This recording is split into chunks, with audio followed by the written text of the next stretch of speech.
Nakikipag-engage ka ba sa kapwa mo content creator dahil umaasa ka na mababalikan kanila? So mga lodi, kung ganyan po ang ating magiging mindset, ay mai-stress lamang po tayo dahil marami po ngayon ang nakikipag-engage sa kapwa content creator dahil gusto nila na mabalikan lamang sila. Which is, hindi po nila nakikita yung other good side ng pag-engage sa kapwa natin content creator.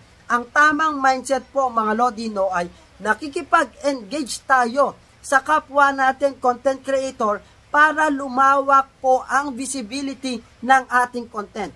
Kasi mga lodi the more po na nakaka-engage tayo sa mas maraming content creator, ay the more po mga lodi na yung ating mga content ay mas malawak ang naaabot or mas malayo ang naaabot. Kaya naman, gawin nyo po ang pakikipag-engage sa kapwa natin content creator para po sa benefits ng ating mga video. Hindi po para umasa tayo na babalikan tayo ng kapwa natin content creator. At syempre mga lodi napakaganda ng benefits sa inyo niyan kung kayo po ay maraming ginagawang content. Pero kung kayo ay nakikipag-engage lang at wala po kayong ginagawang content, bali wala po yung pinaghihirapan nyo. Okay? Kaya naman, pwede mong i-share ang video na to nang malaman ng kapwa natin content creator at syempre, i-follow mo na ako